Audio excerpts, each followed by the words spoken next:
Hello നമസ്കാരം. ഒരു അടിപൊളി അപ്കമിങ് എപ്പിസോഡിൻ്റെ സ്റ്റോറിയാണ് പറയാൻ പോകുന്നത്. തംബ്നെയിൽ നിങ്ങൾ കണ്ടതുപോലെ തന്നെ അലീനയുടെ അച്ഛൻ വരുന്നൊരു എപ്പിസോഡാണ്. അലീനയെ കൊണ്ടുപോകാനായിട്ട് അലീനയുടെ അച്ഛൻ വരുന്നുണ്ട്.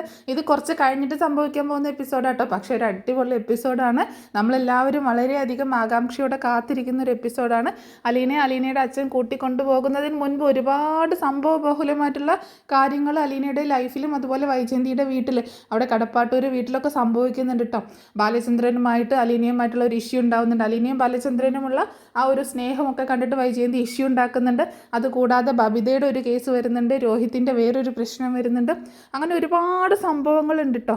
അങ്ങനെ അപ്പോഴൊക്കെ ആകെ അലീന ആരാണ് എന്നുള്ള കാര്യം ബാലചന്ദ്രനും മനു മാത്രം അറിയുന്നു. മനു അറിയുന്ന ഒരു പ്രത്യേക എപ്പിസോഡ് തന്നെയുണ്ട് കേട്ടോ. അതൊക്കെ ഞാൻ പറഞ്ഞ് അപ്ലോഡ് ചെയ്യാം. പക്ഷേ ഇതൊക്കെ അതിനൊക്കെ ശേഷം മനു അറിഞ്ഞതിനും ബാലചന്ദ്രനൊക്കെ അറിഞ്ഞതിന് ശേഷം വൈജയന്തി അറിഞ്ഞിട്ടില്ല കേട്ടോ. വൈജയന്തി വളരെ വൈകി മാത്രമാണ് അറിയുന്നത്. ഏറ്റവും ലാസ്റ്റ് അറിയുന്നത് വൈജയന്തിയാണ്.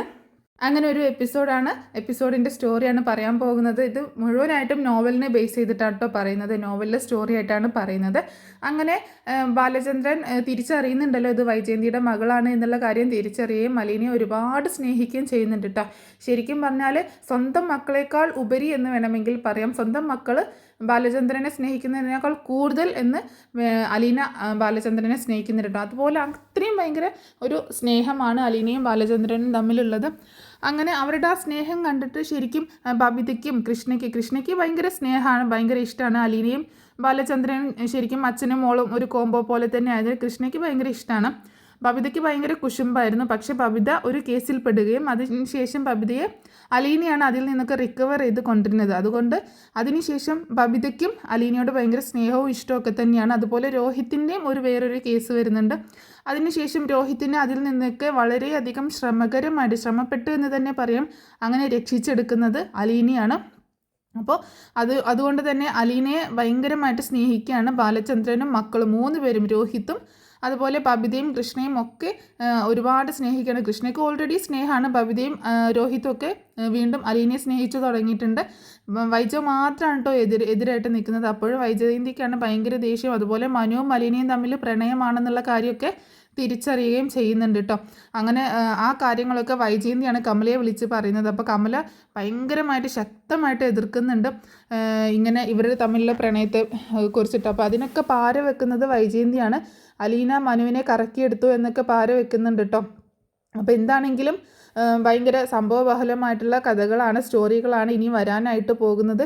ഇതുവരെ കണ്ടതൊന്നുമല്ല, ഇനി കാണാൻ പോകുന്നതാണ് പൂരം എന്ന് പറയുന്നത് തന്നെയാണ് ശരി കേട്ടോ. ഇനി അങ്ങോട്ടാണ് പൂരം തുടങ്ങാൻ പോകുന്നത്. കാരണം ബാലചന്ദ്രൻ എല്ലാ സത്യങ്ങളും തിരിച്ചറിയുകയും ഇത്രയും നാളും വീട്ടിൽ ബാലചന്ദ്രനും വൈജയന്തിയും തമ്മിലുണ്ടായിരുന്ന ഒരു റിലേഷൻ എന്ന് പറഞ്ഞിട്ടുണ്ടെങ്കിൽ വൈജയന്തി ഒരു സൂപ്പർ പവറും അതുപോലെ ആ ഒരു വോയിസിന് താഴെയാണ് എല്ലാവരും ഇങ്ങനെ ജീവിച്ചു പോകുന്നുകൊണ്ടിരുന്നത്. പക്ഷേ ഇനി അങ്ങോട്ടേക്ക് മൊത്തം മാറുകയാണ്. ബാലചന്ദ്രൻ്റെ ഒരു ക്യാരക്ടർ ചേഞ്ച് ഉണ്ട്. ബാലചന്ദ്രനാണ് അവിടെ എല്ലാ കാര്യങ്ങളും പിന്നീട് തീരുമാനിക്കുകയും പറയുകയൊക്കെ ചെയ്യുന്നത്. അതുപോലെ തന്നെ അലീനയ്ക്ക് സർവ്വ സ്വാതന്ത്ര്യം കൊടുത്തേക്കാണ് ബാലചന്ദ്രൻ. എല്ലാ കാര്യത്തിലും ഇടപെടാനും എല്ലാവരുടെ കാര്യങ്ങളും നോക്കാനും. അതുപോലെ ബാലചന്ദ്രൻ്റെ മിക്ക കാര്യങ്ങളും ബാലചന്ദ്രൻ ഹോസ്പിറ്റലൈസ് ആവുന്ന ഒരു സീനൊക്കെ ഉണ്ട്.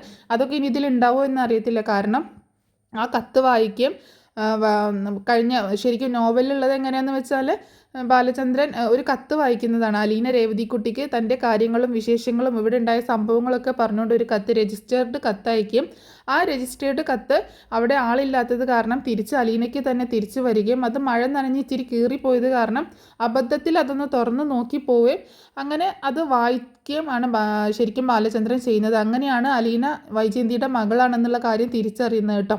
പക്ഷെ അതൊക്കെ നോവലിലെ കാര്യങ്ങളാണ്. ആ സംഭവം അലീന ആണ് വൈജയന്തിയുടെ മകളാണ് എന്നുള്ള സംഭവം തിരിച്ചറിഞ്ഞ ശേഷം കുറച്ചൊക്കെ ദേഷ്യത്തോട് കൂടിയിട്ടാണ് ബാലചന്ദ്രൻ അലീനയോട് പെരുമാറുന്നത് കുറച്ച് തുടക്കത്തിലിട്ടോ. പക്ഷേ പിന്നീട് അലീന അടുത്തേക്ക് ചെല്ലുമ്പോൾ ബാലചന്ദ്രൻ ദേഷ്യപ്പെടുകയൊക്കെ ചെയ്യുന്നുണ്ട്. അങ്ങനെ പെട്ടെന്ന് ആ ഒരു പ്രഷറിൽ ശരിക്കും ബാലചന്ദ്രന് ഒരു അറ്റാക്ക് വരികയും ഹോസ്പിറ്റലിലാവുകയൊക്കെ ചെയ്യുന്നുണ്ട്. ആ സമയത്തൊക്കെ ബാലചന്ദ്രൻ്റെ കാര്യങ്ങളൊക്കെ നോക്കുന്നതും അലീന തന്നെയാണ്. അങ്ങനെ അവിടെ ഒരു സ്നേഹബന്ധം ഉടലെടുക്കുന്നുണ്ട്. പക്ഷെ അതൊക്കെ വൈജയന്തി തെറ്റിദ്ധരിക്കുകയാണ്. ശരിക്കും ഇവർ തമ്മിൽ എന്തോ ഒരു അവിഹിതം ഉണ്ടെന്നുള്ളത്. അപ്പോൾ അതങ്ങനെ കുത്തിത്തിരിപ്പ് ഉണ്ടാക്കാനായിട്ട് കുറച്ച് ആളുകളും കൂടെ ഉണ്ട്. ഒന്നാമത് കമലയുണ്ട്. അത് മാത്രമല്ല പിന്നെ ആ ഓഫീസിലൊരു സ്റ്റാഫ് ഉണ്ടല്ലോ വൈജയന്തിയോട് കുറച്ച് ഇഷ്ടമുള്ള ഒരാൾ, അയാളും തന്നെ ഇങ്ങനെയുള്ള കാര്യങ്ങളൊക്കെ കുത്തിത്തിരിപ്പ് ഉണ്ടാക്കുകയാണ് ചെയ്യുന്നത്. പിന്നെ പിന്നീട് അവിടെ എല്ലാവരുമായിട്ട് നല്ല സ്നേഹത്തോടെ പോവുകയും പിന്നീടാണ് ശരിക്കും വൈജയന്തി അലീനയുടെ അച്ഛൻ്റെ അടുത്തേക്ക് പോകുന്നത് കേട്ടോ. അപ്പോൾ അലീനയുടെ അച്ഛൻ്റെ അടുത്തേക്ക് പോകാൻ കാരണം ബാലചന്ദ്രൻ തന്നെയാണ്. കാരണം വീട്ടിൽ ഒരുപാട് പ്രശ്നങ്ങൾ കാരണം അവിടെ നിൽക്കാൻ പറ്റുന്നില്ല അലീനയ്ക്കും. അലീന എങ്ങനെയെങ്കിലും ഇവിടെ നിന്ന് ഒഴിവാക്കി വിടണമെന്ന് തന്നെ പ്രതിജ്ഞ എടുത്തേക്കണം, അല്ലെങ്കിൽ താൻ ആത്മഹത്യ ചെയ്യും എന്നുള്ള രീതിയിൽ വൈജയന്തി കൊണ്ടെത്തിക്കുന്നുണ്ട് കേട്ടോ എല്ലാ ഇഷ്യൂസും. അപ്പോൾ അതൊക്കെ കേട്ട് സഹിക്കാൻ വയ്യാതെ അലീന ആരാണ് വൈജയന്തിയുടെ മുൻ കാമുകൻ ബാലചന്ദ്രനാണ് അന്വേഷിച്ചിറങ്ങുന്നത്, അലീനയുടെ അച്ഛൻ ആരാണെന്നുള്ളത് അന്വേഷിച്ചിറങ്ങുകയാണ്. അപ്പോൾ അതിനൊക്കെ സൂചന കിട്ടുന്നത് അമ്മയിൽ നിന്ന് തന്നെയാണ് കേട്ടോ, മുത്തശ്ശിയിൽ നിന്നാണ്. മുത്തശ്ശിയോട് ബാലചന്ദ്രൻ ചോദിക്കുന്ന എപ്പിസോഡൊക്കെ മുൻപ് ഞാൻ അപ്ലോഡ് ചെയ്തിട്ടുണ്ടായിരുന്നു. അപ്പം മുത്തശ്ശിയിൽ നിന്നാണ് ഇങ്ങനെ ഒരു സൂചന കിട്ടുന്നത്. അതുപോലെ ശിവനെയൊക്കെ വിളിച്ച് അതുപോലെ ഗംഗാധരനെ കാണാനൊക്കെ ബാലചന്ദ്രൻ പോകുന്നുണ്ട് കേട്ടോ. ബാലചന്ദ്രൻ പോയി ഗംഗാധരൻ എന്ന് പറഞ്ഞിട്ടുണ്ടെങ്കിൽ വൈജയന്തിയുടെ മൂത്ത സഹോദരനെ പോയി കാണുകയും അവരിൽ നിന്ന് സ്റ്റാൻലിയെക്കുറിച്ചുള്ള എല്ലാ വിവരങ്ങളും ശേഖരിക്കുകയും ചെയ്യുന്നുണ്ട്. മൂവാറ്റുപുഴയിലാണ് സ്റ്റാൻലിയുടെ വീട് കേട്ടോ. മൂവാറ്റുപുഴയ്ക്ക് അടുത്താണ്, തൊടുപുഴയ്ക്കടുത്ത് മൂവാറ്റുപുഴ ആ ഒരു ഏരിയയിലാണ് അവരുടെ വീടായിട്ട് കണക്കാക്കുന്നത്. അപ്പോൾ അത് ശരിക്കും ഓർത്തിരിക്കാനുള്ള ഒരു കാരണം, ചിന്നുക്കുട്ടിയൊക്കെ നമ്മുടെ ഗ്രേസമ്മയുടെയും മാമച്ചൻ്റെയും പേരക്കുട്ടിയാണല്ലോ. അപ്പോൾ അവരുടെ മകൻ്റെ കുഞ്ഞാണല്ലോ. അവരൊക്കെ ഒത്തുചേരും. അങ്ങനെയുള്ള നല്ല നല്ല മുഹൂർത്തങ്ങളൊക്കെ, അതിനൊക്കെ നല്ല എപ്പിസോഡുകളാണ് ഇനി വരാനായിട്ട് പോകുന്നത്. തൽക്കാലം അലീനെ അച്ഛൻ കൊണ്ടുപോകുന്ന കാര്യമല്ലേ നമ്മൾ പറഞ്ഞു വന്നത്, അതിലേക്ക് വരാം. അങ്ങനെ ബാലചന്ദ്രനാണ് സ്റ്റാൻലിയെ കണ്ടെത്തുന്നത്. അങ്ങനെ സ്റ്റാൻലിയെ അന്വേഷിച്ച് ബാലചന്ദ്രൻ മൂവാറ്റുപുഴയ്ക്ക് പോവുകയും അവിടെ ചെന്നിട്ട് ആ വീട്ടിൽ ചെന്നിട്ട് ബാലചന്ദ്രൻ സ്റ്റാൻലിയായിട്ട് സംസാരിക്കുകയും ചെയ്യുന്നുണ്ട് കേട്ടോ. അപ്പോൾ ബാലചന്ദ്രനെ ആദ്യമായിട്ട് കാണുകയാണ് സ്റ്റാൻലി. അവർക്ക് അറിയത്തില്ല, അവർ പരസ്പരം അങ്ങോട്ടും ഇങ്ങോട്ടും ഒന്നും അറിയത്തില്ല. അങ്ങനെ കാണുമ്പോൾ തന്നെ ഭയങ്കര ഗൗരവക്കാരനാണ് കേട്ടോ സ്റ്റാൻലി. ഒരു പ്രത്യേക തരം ഗൗരവമാണ്. ഇപ്പോൾ ഇവിടെ വൈജയന്തി എങ്ങനെയാണോ കാണിക്കുന്നത് അതുപോലുള്ളൊരു സ്വഭാവമാണ് നമ്മുടെ സ്റ്റാൻലി അവിടെ വീട്ടിലും കാണിക്കുന്നത്. കാരണം സ്റ്റാൻലിയുടെ അച്ഛനോട് പ്രത്യേകിച്ചും, കാരണം വൈജയന്തിയെ തന്നിൽ നിന്ന് അകറ്റി അവരെ ഒരു പിരിച്ചു എന്നുള്ള ഒരു ദേഷ്യം അന്ന് മുതലേ ഉള്ളതുകൊണ്ട് അലീനയുടെ മുത്തശ്ശൻ, അതായത് സ്റ്റാൻലിയുടെ അച്ഛനായിട്ട് ഒരു ഇഷ്യൂ ഉണ്ട്. പിന്നെ കുടുംബമായിട്ടൊന്നും വലിയ അറ്റാച്ച്മെൻറ്റിലല്ല പോയിക്കൊണ്ടിരിക്കുന്നത്. ഇവിടെ വൈജയന്തി എങ്ങനെയൊക്കെയോ പോകുന്നു, അതേപോലൊക്കെ തന്നെ സ്റ്റാൻലി അവിടെ അങ്ങനെ പോകുന്നു. ലാലിച്ചൻ എന്നാണ് വിളിക്കുന്നത് സ്റ്റാൻലി കേട്ടോ. അങ്ങനെ സ്റ്റാൻലിയെ കാണാനായിട്ട് ചെല്ലുകയും ഒരു സ്ഥലത്ത് വെച്ച് മീറ്റ് ചെയ്യും. അങ്ങനെ കാര്യങ്ങളൊക്കെ അവതരിപ്പിക്കുകയും ചെയ്യുന്നുണ്ട്. അപ്പോൾ സ്റ്റാൻലി ചോദിക്കുന്നുണ്ട്, ആരാണെന്ന് എനിക്ക് മനസ്സിലായില്ല, എന്താ സംഭവം, എന്താ വന്നത് എന്നൊക്കെ ചോദിക്കുമ്പോൾ ഞാൻ കുറച്ച് ദൂരെ നിന്ന് വരികയാണ് എന്ന് പറയുന്നുണ്ട്. അപ്പോൾ എവിടെ നിന്നാണ് എന്താണെന്നൊക്കെ ചോദിക്കുമ്പോൾ ഞാൻ പാലയിൽ നിന്നാണ് വരുന്നത് എന്ന് പറയണം ബാലചന്ദ്രൻ. അപ്പോൾ സ്റ്റാൻലി ചോദിക്കുന്നുണ്ട്, പാലയിൽ എവിടെയെന്ന് ചോദിക്കുമ്പോൾ ഞാൻ കടപ്പാട്ടൂർ നിന്നാണ് വരുന്നത് എന്ന് പറയുന്നുണ്ട്. അപ്പോൾ കടപ്പാട്ടൂർ എന്ന് പറയുമ്പോൾ അത്രയ്ക്ക് പരിചയമില്ല. കൊല്ലപ്പള്ളി എന്ന് പറയുമ്പോഴാണ് സ്റ്റാൻലിക്ക് പിന്നെയും പരിചയം.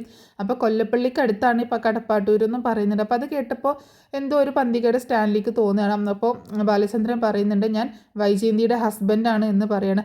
അത് കേട്ടപ്പോൾ സ്റ്റാൻലി ആകെ ഷോക്കായി പോവുക. അപ്പോൾ ബാലചന്ദ്രൻ അവിടെ കുറച്ച് കാര്യങ്ങളൊക്കെ അവതരിപ്പിക്കുന്നുണ്ട്. എനിക്കറിയില്ലായിരുന്നു ഇങ്ങനെ ഒരു കാര്യം നിങ്ങളുടെ ജീവിതത്തിൽ സംഭവിച്ചതൊന്നും എനിക്കറിയില്ലായിരുന്നു. അങ്ങനെ അറിഞ്ഞിരുന്നെങ്കിൽ ഞാൻ ഒരിക്കലും ഇതിന് നിൽക്കത്തില്ലായിരുന്നു, വൈജയന്തിയെ വിവാഹം കഴിക്കത്തില്ലായിരുന്നു എന്നുള്ള രീതിയിൽ സംസാരിക്കുന്നുണ്ട്. ഞാൻ ചെറുപ്പം മുതലേ കണ്ട് വളർന്ന ഒരു പെൺകുട്ടിയാണ് അവൾ. അതുകൊണ്ടാണ് അവളോട് എനിക്കൊരു ഇഷ്ടം തോന്നുകയും അതിൻ്റെ പേരിൽ കുറച്ച് പ്രശ്നങ്ങളൊക്കെ ഉണ്ടായി. പിന്നീട് ഞാൻ വിവാഹം ആലോചിച്ച് ചെന്നപ്പോൾ അവരെനിക്ക് വിവാഹം ചെയ്ത് തരികയും ചെയ്തു. പക്ഷെ അതിൻ്റെ പുറകിൽ ഇങ്ങനെ ഒരു ചതി ഉണ്ടായിരുന്നു എന്നുള്ളത് എനിക്ക് അറിയത്തില്ലായിരുന്നു എന്ന് പറയുമ്പോൾ, അപ്പോൾ പണ്ട് എന്തുകൊണ്ടാണ് അവർ വേർപിരിയാനുണ്ടായ കാരണം എന്നുള്ളതൊക്കെ ബാലചന്ദ്രനെ സ്റ്റാൻലി അറിയിക്കുന്നുണ്ട് കേട്ടോ. ശരിക്കും ബാലചന്ദ്രനും വൈജയന്തിയും നമ്മുടെ സ്റ്റാൻലിയും വൈജയന്തിയും തമ്മിൽ വേർപിരിയാനുണ്ടായ കാരണം രണ്ട് വീട്ടുകാരും തന്നെയാണ്. അവരാണ് ഇവരെ വേർപിരിച്ചത്.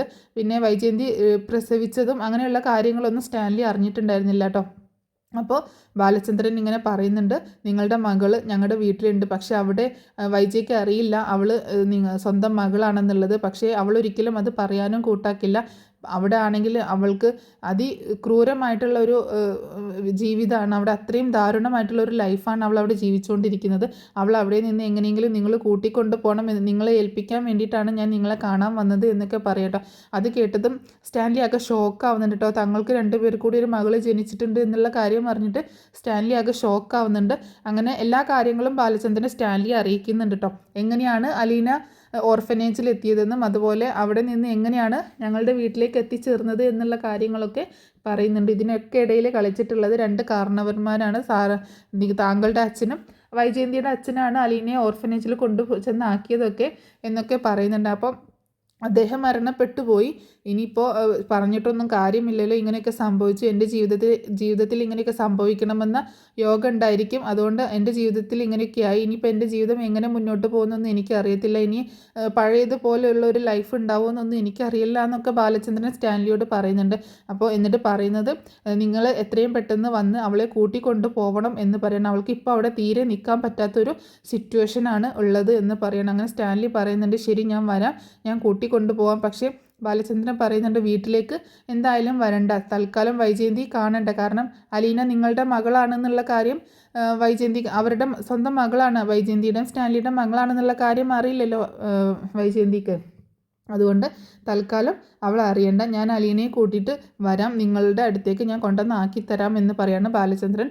ഇപ്പോൾ അവളുടെ ഉത്തരവാദിത്തം മുഴുവനും എനിക്കാണ് എന്ന് പറയുന്നുണ്ട്. അപ്പോൾ ഞാൻ എൻ്റെ ഒരു മോളെപ്പോലെ തന്നെയാണ്, എൻ്റെ മൂത്ത മോളെപ്പോലെ തന്നെയാണ് അവളെ ഇതുവരെ കണ്ടതും സ്നേഹിച്ചതും ഒക്കെ, ഇനിയും അങ്ങോട്ട് അതുപോലൊക്കെ തന്നെയാവും എന്ന് പറയുന്നുണ്ട് കേട്ടോ. അപ്പോൾ അലീന അവിടെ ഒരുപാട് പ്രശ്നങ്ങളൊക്കെ അനുഭവിച്ചു എന്ന് അറിഞ്ഞപ്പോൾ സ്റ്റാൻലിക്ക് ഭയങ്കര ദേഷ്യം വരുന്നുണ്ട് കേട്ടോ.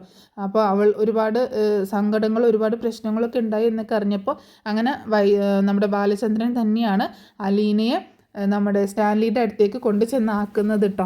അങ്ങനെ സ്റ്റാൻലി അലീനയെ കൂട്ടിയിട്ട് സ്റ്റാൻലിയുടെ വീട്ടിലേക്ക് നേരെ ചെല്ലുന്നുണ്ട്. അവിടേക്ക് ചെല്ലുന്നതും ഒരു കെയർ ടേക്കർ എന്നുള്ള രീതിയിലാണ് ആദ്യം തന്നെ ചെല്ലുന്നത്. മകളാണ് എന്ന് പറഞ്ഞിട്ട് കയറി ചെല്ലുന്നൊന്നുമില്ല കേട്ടോ. കാരണം അവിടെ ഒരു കുടുംബമുണ്ട്, നമ്മുടെ സ്റ്റാൻലിക്ക് ഒരു ഭാര്യയും 2 പെൺമക്കളും ഉണ്ട് കേട്ടോ. അപ്പോൾ ഇതൊക്കെ നോവലിനെ ബേസ് ചെയ്തിട്ടാണ് ഞാൻ പറയുന്നത് കേട്ടോ, ഇങ്ങനെ സ്റ്റോറിയൊക്കെ. അതുപോലെ മുത്തശ്ശിയും ഉണ്ടെന്നാണ് ഒരു ഓർമ്മ. മുത്തശ്ശൻ എന്തായാലും ഉണ്ട്, സ്റ്റാൻലിയുടെ അച്ഛൻ എന്തായാലും ഉണ്ട്. പിന്നെ അതും ഒരു ഗൗരവക്കാരനായിട്ടുള്ളൊരു അച്ഛനാണ്. പിന്നീട് അലീനയാണ് അവിടെ ചെന്നിട്ട് കാര്യങ്ങളൊക്കെ സെറ്റാക്കി എടുക്കുന്നത്. അത്രയും ഗൗരവക്കാരനായിട്ടുള്ള ആ മുത്തശ്ശനെയും അതുപോലെ തൻ്റെ സ്വന്തം അച്ഛനെയും ഒക്കെ ഒന്ന് മയപ്പെടുത്തിയെടുക്കുകയും അച്ഛൻ്റെ കുടുംബജീവിതം നല്ല രീതിയിൽ മുന്നോട്ട് കൊണ്ടുപോകാൻ വേണ്ട കാര്യങ്ങളൊക്കെ ചെയ്തു കൊടുക്കുന്നുണ്ട്. കാരണം തൻ്റെ അച്ഛനും അവരുടെ ഭാര്യയും തമ്മിൽ എന്തൊക്കെയോ ഇഷ്യൂസ് ഉണ്ട്, അതുകൊണ്ട് അവർ അത്ര നല്ല രീതിയിലൊന്നുമല്ല മുന്നോട്ട് പോകുന്നത്. അപ്പോൾ അതൊക്കെ ഓക്കെ ആക്കി കൊടുക്കുന്നുണ്ട്. പിന്നെ അത് മാത്രമല്ല, തൻ്റെ അച്ഛൻ്റെ സഹോദരിയാണ് ഷെറിൻ എന്നുള്ള കാര്യം അവിടെ വെച്ച് തിരിച്ചറിയും. ആദ്യം ഒന്ന് ഷെറിനാണെന്ന് അറിയത്തില്ലായിരുന്നു, പക്ഷേ ഇങ്ങനെ ഒരു മെൻ്റലി പ്രോബ്ലം ആയിട്ടുള്ള ഒരു ആൻറ്റി ഉണ്ടെന്ന് കാണുകയും അവരുടെ പ്രശ്നങ്ങളൊക്കെ പരിഹരിക്കുകയും അവരെ പുറത്തേക്ക് ഇറക്കിക്കൊണ്ടുവരികയും അവർ ആ മാനസിക ബുദ്ധിമുട്ടിൽ നിന്ന് പുറത്തേക്ക് കൊണ്ടുവരികയൊക്കെ ചെയ്യുന്നുണ്ട്. അപ്പോൾ അങ്ങനെയുള്ള ഒരു ഭാഗങ്ങളും അതിന് ശേഷമാണ് ജോമോൻ സ്നേഹിച്ച പെൺകുട്ടിയാണ് ഇതെന്നും ഇവർക്കൊരു മകൾ ജനിച്ചിട്ടുണ്ടായിരുന്നു എന്നുള്ളതും അത് നമ്മുടെ ചിന്നുമോളാണ് എന്നുള്ള കാര്യമൊക്കെ തിരിച്ചറിയുന്നത്. അങ്ങനെ ചിന്നുമോളെ കൂട്ടി ഷെറിനെയും കൂട്ടിയിട്ട് മാമച്ചാനും ഗ്രേസമ്മയൊക്കെ അവരുടെ വീട്ടിലേക്ക് കൂട്ടിക്കൊണ്ടുപോവുകയും ചെയ്യുന്നുണ്ട്. അങ്ങനെയുള്ള അടിപൊളി നല്ല എപ്പിസോഡുകളൊക്കെയാണ് ഇനി വരാനായിട്ട് പോകുന്നത് കേട്ടോ. പിന്നീട് അതിനിടയ്ക്ക് നമ്മുടെ മനുവിൻ്റെ അലീനയുടെ ഒക്കെ പ്രണയം അവിടെ തകൃതിയായിട്ട് നടന്നുകൊണ്ടിരിക്കുന്നുണ്ട്. അതേസമയം ലാലിച്ചനാണെങ്കിൽ സ്റ്റാൻലി ആണെങ്കിൽ അലീനയ്ക്ക് വേറെ വിവാഹമൊക്കെ ആലോചിക്കും കേട്ടോ. അവരുടെ ഒരു കാസ്റ്റിൽ നിന്ന് തന്നെ വിവാഹമൊക്കെ ആലോചിക്കുമ്പോൾ അലീന തന്നെ പറയുന്നുണ്ട്, പപ്പ എനിക്കിപ്പോൾ വേറെ വിവാഹമൊന്നും നോക്കണ്ട, എനിക്കൊരു ഇഷ്ടമുണ്ട് മനുച്ചേട്ടനായിട്ടെന്ന് പറയുമ്പോൾ ആ കുടുംബമായിട്ട് യാതൊരു ബന്ധവും വേണ്ടെന്നാണ് സ്റ്റാൻലിയുടെ തീരുമാനം കേട്ടോ. പക്ഷേ അലീന അതിൽ തന്നെ ഉറച്ചു നിൽക്കുകയാണ്, എനിക്ക് അങ്ങനെ ഒരു ഇഷ്ടമുണ്ട്, എനിക്ക് അത് പപ്പ ഇഷ്ടത്തോട് കൂടിയിട്ട് നടത്തി തരണം, മനുചേട്ടൻ നല്ല ചേട്ടനാണ് എന്നുള്ള കാര്യങ്ങളൊക്കെ പറയും. അങ്ങനെ ഒരു അടിപൊളി എപ്പിസോഡുകളാണ് ഇനി വരാനായിട്ട് പോണത്. അപ്പോൾ എന്താണെങ്കിലും നിങ്ങൾക്ക് ഇതുപോലെയുള്ള അപ്കമിങ് എപ്പിസോഡിൻ്റെ മുഴുവൻ സ്റ്റോറി ആയിട്ട് ഇതിപ്പോൾ ഞാനൊരു ഏകദേശം ഇനി സംഭവിക്കാൻ പോകുന്ന സ്റ്റോറികളുടെ ഒരു ജസ്റ്റ് ഒരു പാർട്ട് പോലെയാണ് പറഞ്ഞിട്ടുള്ളത്. എന്താണെങ്കിലും അലീനയെ അച്ഛൻ വന്ന് കൂട്ടിക്കൊണ്ടുപോകുന്നുണ്ട്. അപ്പോൾ ഇതിൻ്റെയൊക്കെ ഡീറ്റെയിൽ ആയിട്ടുള്ള സ്റ്റോറിയൊക്കെ ഞാൻ ഓരോ ദിവസമായിട്ട് അപ്ലോഡ് ചെയ്യുന്നതായിരിക്കും. അപ്പോൾ അങ്ങനെയുള്ള സ്റ്റോറിയൊക്കെ കേൾക്കാനായിട്ട് നിങ്ങൾ ചാനൽ സബ്സ്ക്രൈബ് ചെയ്ത് വെക്കുക കേട്ടോ. ഇതുവരെ സബ്സ്ക്രൈബ് ചെയ്യാതെ കാണുന്നവരാണെങ്കിൽ ചാനലൊന്ന് സബ്സ്ക്രൈബ് ചെയ്ത് വെക്കുക. അതുപോലെ നിങ്ങളുടെ അഭിപ്രായങ്ങൾ നിങ്ങൾ കമൻറ്റ് ചെയ്യാൻ മറക്കരുത്. പിന്നെ അതുപോലെ സ്റ്റോറി മുഴുവനായിട്ട് കേൾക്കുക, സപ്പോർട്ട് ചെയ്യുക. അപ്പോൾ ഇത്രയൊക്കെയാണ് കാര്യങ്ങൾ പറയുന്നത്. പിന്നെ ഇന്നത്തെ എപ്പിസോഡ് ഇതുവരെ അപ്ലോഡ് ചെയ്തിട്ടില്ല. അപ്പോൾ ഇന്നത്തെ എപ്പിസോഡിനായിട്ട് കട്ട വെയിറ്റിംഗ് ആണ്. എന്തൊക്കെയാണ് ഇന്നത്തെ എപ്പിസോഡിൽ സംഭവിക്കാൻ പോകുന്നത് എന്നൊക്കെയുള്ളത് നമുക്ക് നേരിട്ട് തന്നെ കണ്ടറിയാം. അപ്പോൾ എന്താണെങ്കിലും ഇത്രയേ ഉള്ളൂ ഇന്നത്തെ സ്റ്റോറി നിങ്ങൾക്ക് ഇഷ്ടമായിട്ടുണ്ടാവുമെന്ന് കരുതുന്നു കേട്ടോ.